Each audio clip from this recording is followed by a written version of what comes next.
to Mock the Week. I'm Dara O'Brien.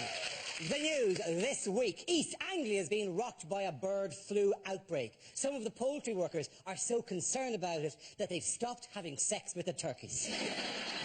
The bird flu scare has come as a major blow to the turkey population, just as they were congratulating each other on making it through Christmas.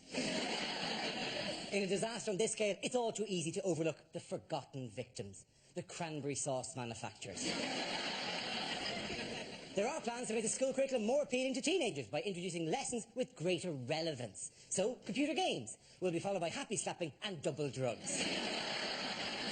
It's been estimated that the 2012 Olympics will cost Britain 4 times as much as originally stated, rising to a massive £9 billion. That's a good start. 1 world record in the bag already. Letter bombs have been discovered at the offices of a speed camera company, a congestion charge company and the Vehicle Licensing Association. The police believe the bombs are the work of a disgruntled motorist and have narrowed down their list of suspects to everybody. A woman astronaut besotted with her colleague was accused of trying to murder a love rival. When she was arrested, the astronaut had 2 bin bags, some rubber tubing and a roll of gaffer tape. NASA are still trying to work out how she stole a complete shuttle repair kit. The male astronaut involved had only considered it a casual fling, a case of Roger and out. Joining me tonight are 6 of the country's top comedy performers: Andy Parsons, Joe Caulfield, Russell Howard and Frankie Ball, Hugh Dennis and Rod Gilbert. Welcome to the show.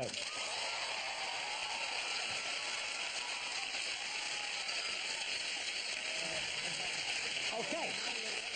Our first round is called Headliners. Here's a picture of clean-up operations after the bird flu outbreak at Bernard Matthews Farm in Suffolk. But what does BTAD stand for? Is it bugger there's a dead one? Is it Bioterrorists Annual Disco? Is it BBC Terminate Anton Deck? Is it best to avoid drumsticks? The T, I'll give you a clue, stands for turkey. British turkeys are doomed! Probably. Well, turkeys are destroyed, I would reckon. But what would be? Bilious? Billions? British? British. Very good. British Well done, turkey. Hugh, by a process of going through every word beginning with B. Hugh has correctly identified the answer. Let us applaud him.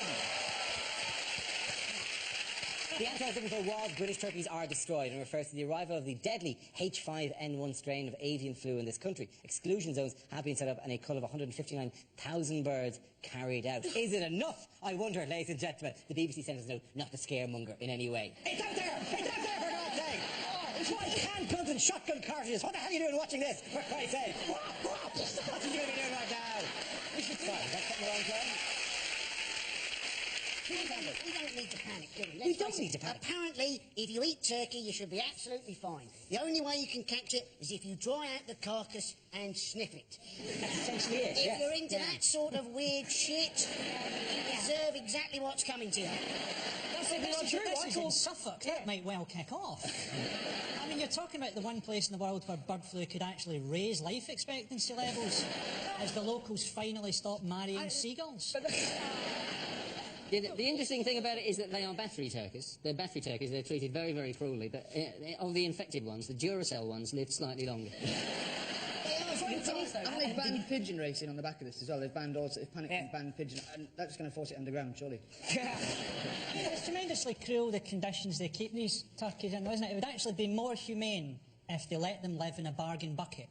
If they rolled into a bargain bucket as an egg, hatched, lived their life there, and then just before they died, onion rings were added.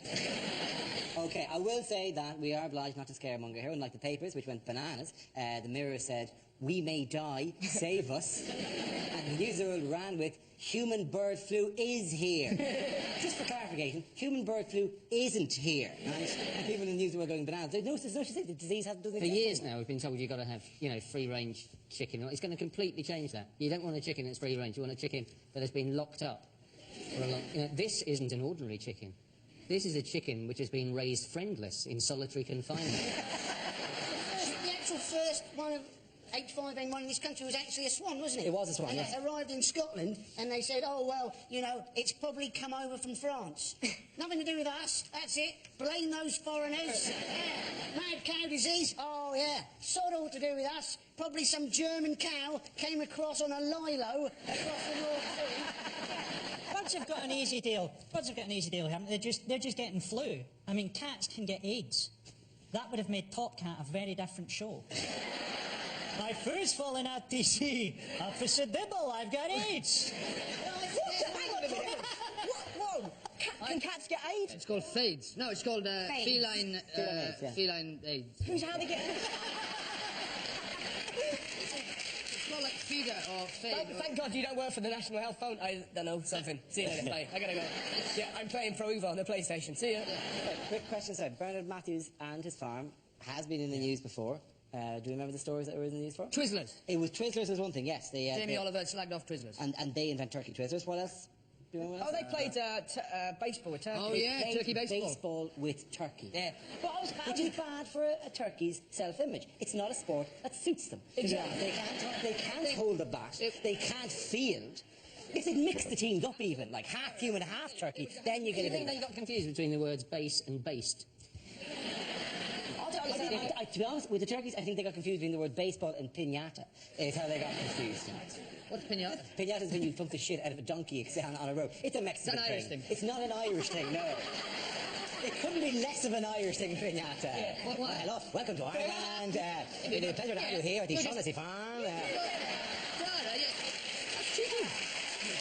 You're just doing it in a Mexican accent. I could just as easily say there's nothing more Irish than pinata. Welcome, now here we are, just about to beat the shit out of everyone. See, that's an Irish game, huh? That offends me. It is. Okay, that kind of cheap, excuse me, national stereotyping you're doing there just is wrong. And so do my cousins. So, if this happens, and it's brought into the healthcare system in general, do you think Britain's healthcare system will be able to cope with, a mass outbreak of...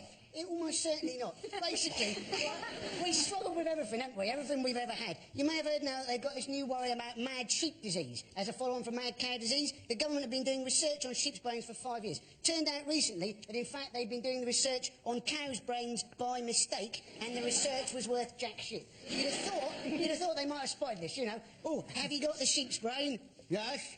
Mind you, it was a big sheep, black and white, went moo a lot. That's how mad it is. Lucky we got the research.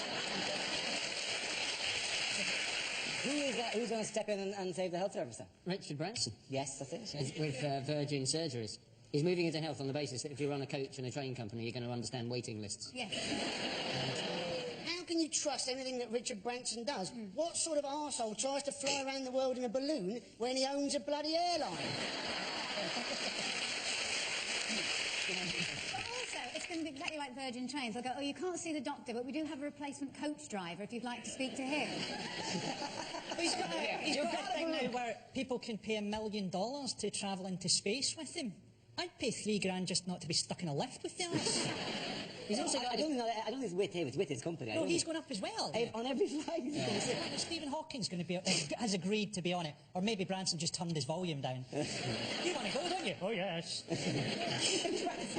Branson treats Stephen Hawking like a ventriloquist dog. Oh, I want to go on the plane. I want to go on the plane. Don't put me back in the box. Don't put me back in the box.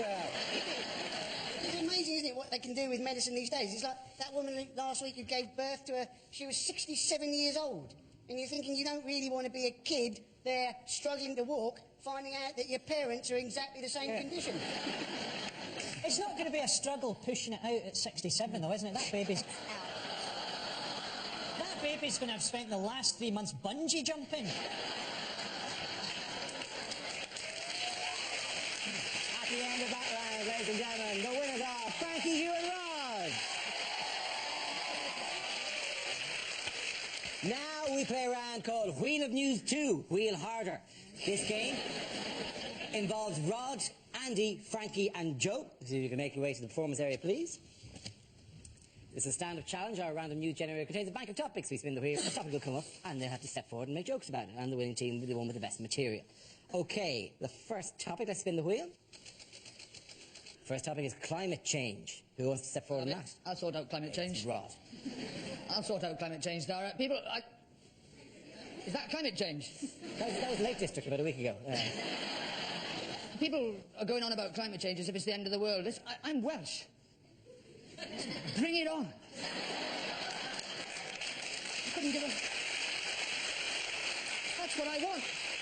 That's what I want. Our climate is shit house. I can't wait for it to change. Like, people, you've got no idea how tough it is living here. I was 8 before I realised I could take a cagoule off. How about that? True, in the Bible, God made it rain for 40 days and 40 nights. That's still the best summer I remember. Bring it on, I say, bring it on. Well, Gilbert. Let's spin the wheel again. The subject is alternative therapies. Who wants to come in on that? I will. Joe.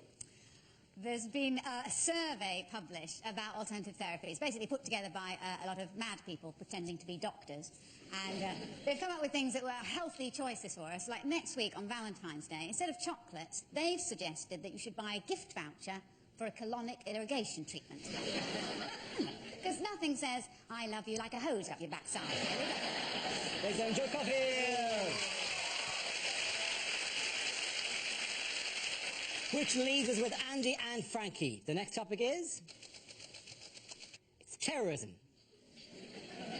Andy's in like a shot.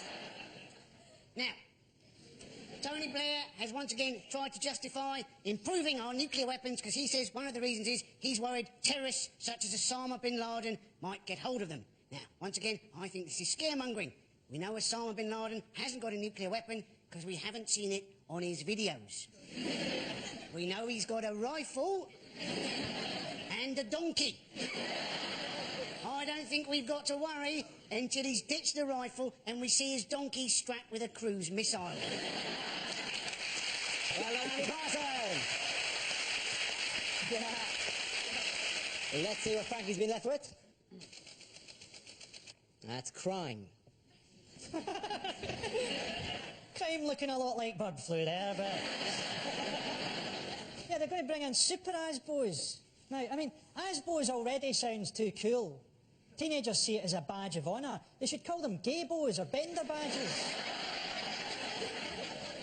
I tell you the TV show I'd love to see, CSI Glasgow. Well, they've done some preliminary tests and it looks like the intruder definitely did a jobbie on the carpets. We got this thing on DVDs now where they say DVD piracy funds the drugs trade. Funds the drugs trade. I don't know about you, but I reckon if you can't make money out of heroin, you're going to struggle in general.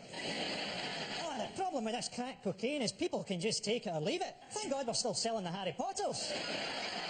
Frankie Royal, your point in that round go to Frankie and Roz.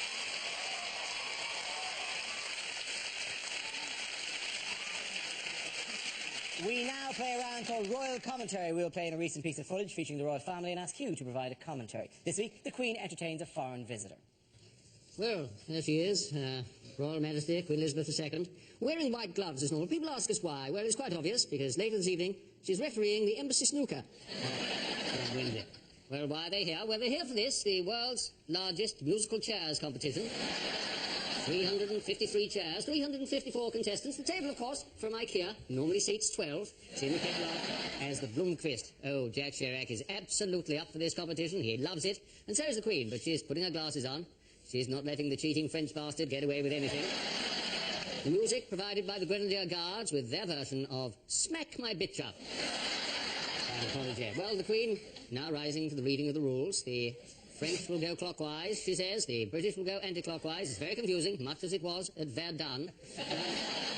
No ducking, no diving, no petting, no bombing, and no Prince Philip, you notice. He uses these occasions when he knows exactly where the Queen is to go off and sleep with someone younger and more attractive, or possibly shoot something, like a duck or an asylum seeker. In this instance, a cameraman. Look, he's fallen backwards. But don't worry. The paramedics will soon be here. Jacques Chirac now reads out the telegrams of apology from those unable to attend. Saddam Hussein would have loved to be here.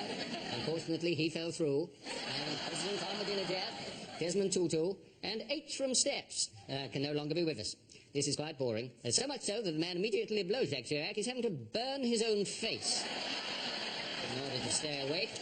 Well, they're finding... Oh, my eyes, he's saying. They find it. Well done, you. This round is called If This Is the Answer, What Is the Question? On the board of 6 categories. Joe, which one would you like? Home news, please. OK, your category is home news. The answer is 10 minutes. What is the question? 10 minutes. Is that sobering up time for a budget airline pilot? Is it? How much of 2006 can Pete Doherty remember? How long does it take to recreate Jade Goody's brain using only cotton reels and cereal packets? A working model. Yeah.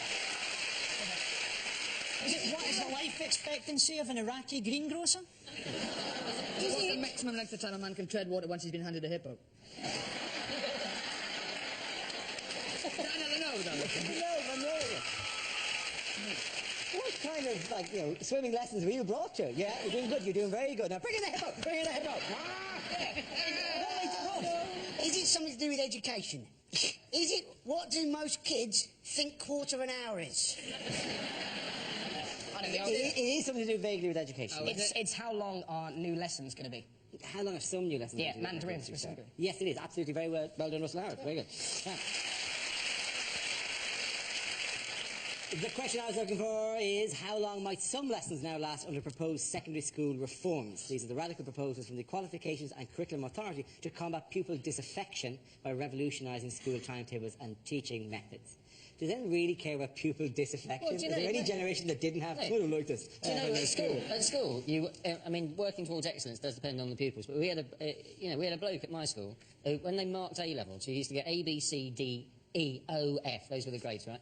The first time, took his A-levels twice. The first time round... Why did you get an O before the F? Well, because it was an O-level pass and then a fail. So but the first time round, he got 2 O's and an F. He retook them, he got 2 F's and an O, and he was delighted because he could spell oof off with his A-level results. But it's amazing. That's the kind of kids you're working with. But that's what you do at school. We had a maths teacher called Mr. Winter, and he had a comb over, right? And we used to play a game called Tilt the Wig. And the aim was to get him so angry that his hair would flap down by one side. And you cannot get told off by a grown man whose hair is flapping. It's the most fun. It's like when you go 10-pin bowling with your mates and they go and get a drink and you fiddle with their name. They come back, they bowl, they get a strike, they tend to celebrate, and above them in flashing letters it just says, "I touch kids." It's that level of giddy joy, you know? Totally oblivious to the fact that... This is part of the new proposals, isn't it, that they have things like 10-minute classes to shake up education, and they have the combined subjects and stuff like that. It is genuinely a proposal that you would get different teachers to add it. And the one suggested by the man from the Qualifications and Curriculum Advisory Board, whatever it is, was that perhaps the PE teacher could come around and tell you about great historical example of sporting figures and their leadership. Which is Could there be a worse idea? I mean, you're sitting there as a history teacher trying to tell people about life in the trenches in the First World War. A guy comes in a tracksuit and starts going on about the life of Graham Souness. And they combine religious education and biology, so then you'll know where babies come from, but you'll also know it's a sin and dirty and bad. The other suggestion was... One of the examples was anatomy, where you could have your science teacher and your PE teacher getting the lesson together. The danger then, isn't it, if you forget your Bunsen burner, you know, you may have to do the whole lesson in your pants. The whole scheme seems to be, what else can we get the PE teacher to do? But they're not also introducing they're trying to introduce new things, like you can do archery and skateboarding, apparently, in school. And what's going to happen there is you're just going to get a whole new type of drive-by shooting. Mothers of gang members pleading for quivers to be taken off the streets. It is, but you should be able to hear the roll, pat, roll, pat. Oh my God, quick, duck, everything. There was an example given actually of many of the new sports, and they suggested skateboarding and golf. As if there's, you know, in a Venn diagram, just bring maths into this, a Venn diagram that includes kids who skateboard and kids who play golf. There was no intersection there at all. I was thinking you were saying it was skateboarding while golfing. No. Like, that's brilliant. That's like sort of council house polo. That's a fantastic idea, isn't it? All these new sports are because Blair thinks our kids are too fat. That way they eat too much sugar and too much salt and too much fat and stuff. And I read a really frightening thing the other day, that if you leave a fat kid in a glass of Coke overnight...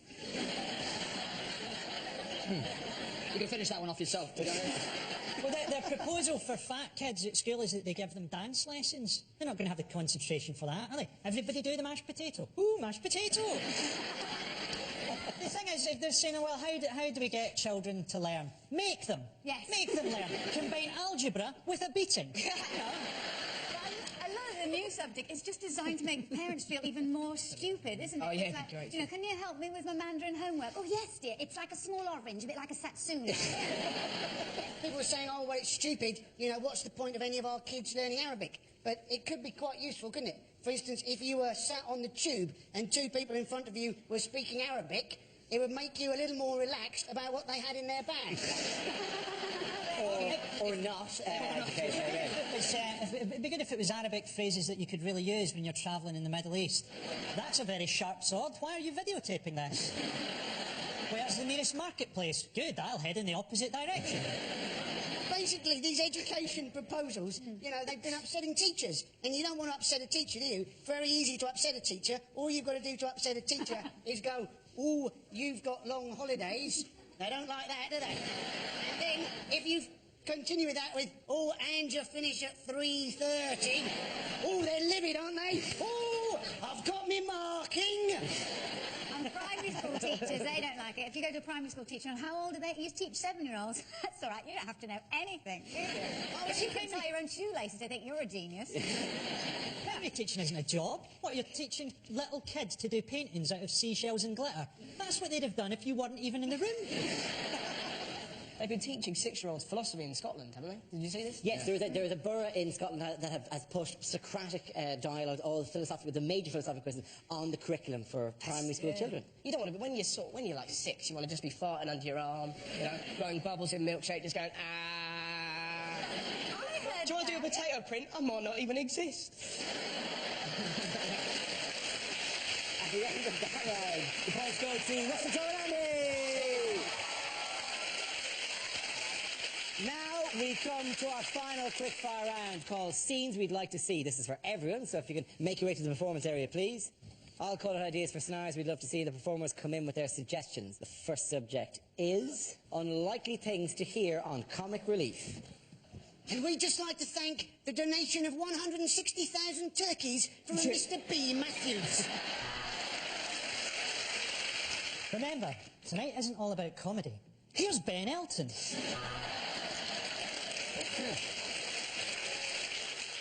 Of course, we're also supporting projects in the UK. For example, this is my extension.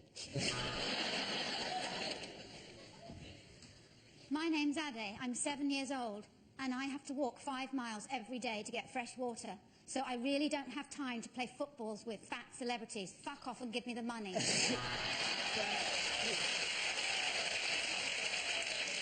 Right, here's one for you. 3 Ethiopians walk into a bar. If we remove all these villagers' cataracts, one day they might be able to make our shoes.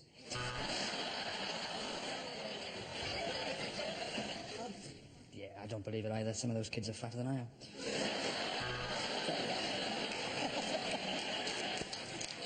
And remember, 20% of everything you give goes directly to a grinning warlord wearing a necklace of human finger bones.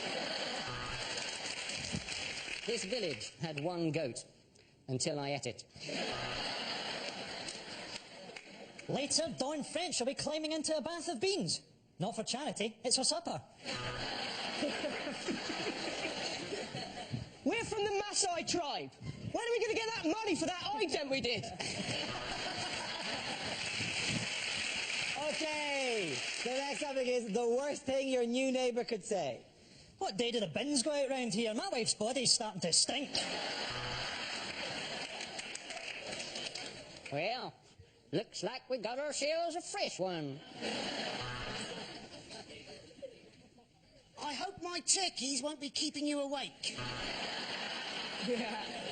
My wife and I are nudists and have been for the past 70 years. You're bigger than you look through the telescope.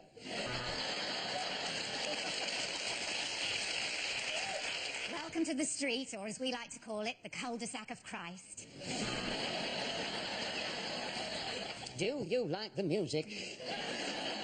So what then?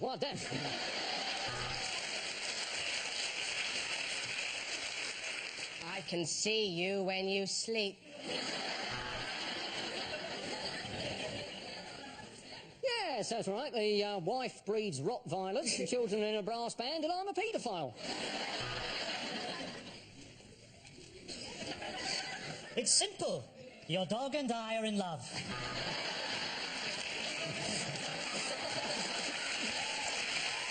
That's it, ladies and gentlemen. The winners of that round are Frankie, Hugh and Rod. Sit down, everyone.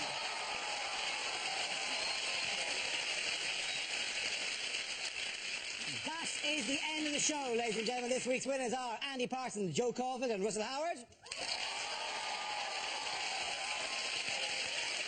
Commiserations to Frankie Boyle, Hugh Dennis and Rod Gilbert. Thank you for watching. Good night. The next chance for mockery will be on Monday, the 19th of February, usual time, 10 o'clock here on BBC Two. And tomorrow, arch satirists Paul Merton and Ian Hislop in Room 101, also at 10. There's more comedy for you right now on BBC Three with Man Stroke Woman.